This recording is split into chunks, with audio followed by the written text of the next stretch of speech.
കർണാടകയിലെ ഷിരൂരിൽ മണ്ണിടിച്ചിലിൽ കാണാതായ അർജുനായുള്ള തിരച്ചിലിനായി ജലോപരിതലത്തിൽ സഞ്ചരിക്കുന്ന ഡ്രഡ്ജിംഗ് യന്ത്രം തൃശൂരിൽ സജ്ജം. ടെക്നിക്കൽ പരിശോധനയ്ക്ക് തൃശൂരിൽ നിന്നുള്ള സംഘം ഷിരൂരിലേക്ക് പുറപ്പെട്ടു. ഡ്രഡ്ജിംഗ് യന്ത്രത്തിന്റെ ഒരു ഓപ്പറേറ്ററും കൃഷിവകുപ്പിലെ ഉദ്യോഗസ്ഥനുമാണ് ഷിരൂരിലേക്ക് പോയത്. അവിടെ എത്തി പരിശോധിച്ച ശേഷം യന്ത്രം കൊണ്ടുപോകുന്നതിൽ അന്തിമ തീരുമാനമെടുക്കും.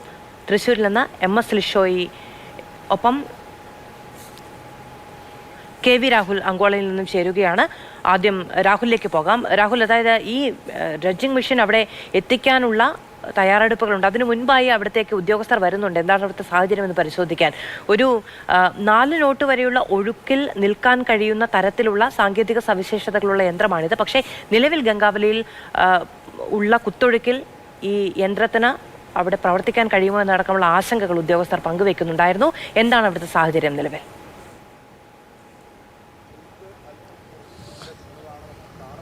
മാധു, ഈ ഡ്രഡ്ജ് ക്രാഫ്റ്റിന് ഗംഗാവലി പുഴയിൽ പ്രവർത്തിക്കാൻ കഴിയുമോ എന്ന് പരിശോധിക്കുക എന്നത് തന്നെയാണ് പ്രധാനപ്പെട്ട കാര്യം.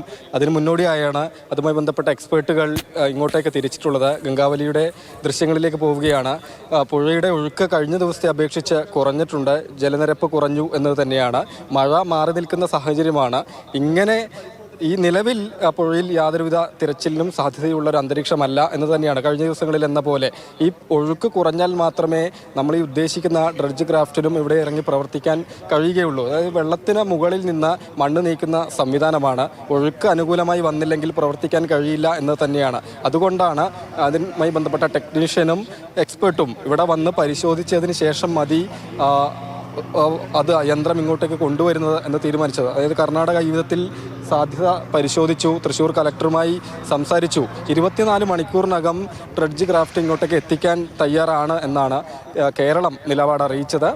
പക്ഷേ അപ്പോൾ കർണാടകം പറഞ്ഞത് ഇതിന് ഇവിടെ പ്രവർത്തിക്കാനുള്ള സാധ്യതയുണ്ടോ എന്ന് പരിശോധിക്കേണ്ടതായുണ്ട്. അതിനുശേഷം കൊണ്ടുവന്നാൽ മതി എന്നതാണ്.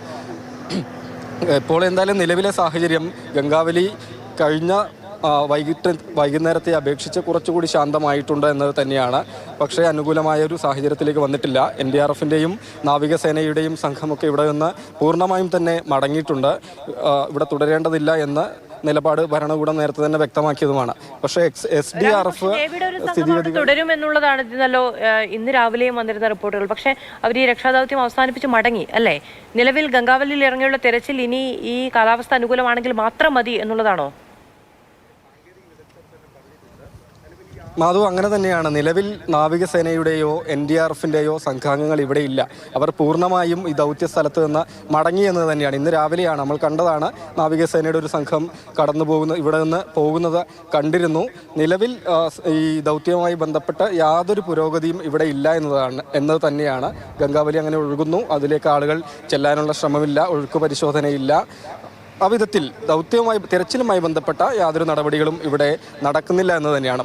ഇപ്പം ദേശീയപാതയിൽ റോഡ് തകർന്നതുമായി ബന്ധപ്പെട്ട് അതിനുള്ള നിർമ്മാണം, അത് പരിഹരിക്കുന്നതിനുള്ള നിർമ്മാണ പ്രവൃത്തികൾ പുരോഗമിക്കുന്നത് നമുക്ക് ദൃശ്യങ്ങളിൽ നിന്ന് മനസ്സിലാകും.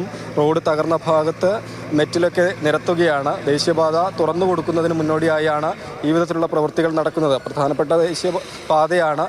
14 ദിവസമായി അടഞ്ഞു കിടക്കുകയാണ്. അതുകൊണ്ട് അത് തുറക്കുന്നതിനുള്ള നടപടികളുണ്ട്. ഗംഗാവലിയിൽ യാതൊരു തിരച്ചിലോ ഒന്നും തന്നെ ഇല്ല എന്ന് തന്നെയാണ്. ഇനി അങ്ങോട്ടേക്ക് ഈ ഡ്രഡ്ജ് ക്രാഫ്റ്റ് കൊണ്ടുവന്ന് ഉള്ള പരിശോധന, അതിന് മുന്നോടിയായി ഇവിടെ വന്ന് സ്ഥിതിഗതികൾ വിലയിരുത്തുക എന്നത് മാത്രമാണ്. അതിനുശേഷം മാത്രമേ ഗംഗാവലിയിൽ ഏതെങ്കിലും വിധത്തിലുള്ള ദൗത്യവുമായി ബന്ധപ്പെട്ട പുരോഗതികൾ ഉണ്ടാവുകയുള്ളൂ. മാനം തെളിഞ്ഞു നിൽക്കുന്നു എന്നതൊക്കെ ഈ ദൗത്യം പുനരാരംഭിക്കാൻ അനുകൂലമായൊരു സാഹചര്യമായി നിൽക്കുന്നുണ്ട്. ഒപ്പം തന്നെയും മഴ മുന്നറിയിപ്പ് തുടരുന്നുണ്ട്. 21 ദിവസം മഴ പെയ്യും എന്നാണ് ഏതായാലും കാലാവസ്ഥാ വകുപ്പ് മുന്നറിയിപ്പ് നൽകിയിട്ടുള്ളത്.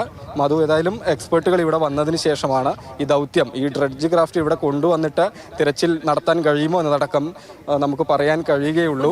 ഏതായാലും ജലനിരപ്പ് അവർ രാവിലെയാണ് തൃശ്ശൂരിൽ നിന്ന് തിരിച്ചത്. വളരെ അകലെയാണ് അങ്കോല, ഒരുപാട് അകലെയാണ് അങ്കോല. വൈകിട്ടത്തോടുകൂടി ഇവിടെ എത്തും എന്നാണ് മനസ്സിലാക്കുന്നത്. എന്തായാലും ഉച്ചയ്ക്ക് ശേഷം മാത്രമേ ഇങ്ങോട്ടേക്ക് എത്തുകയുള്ളൂ.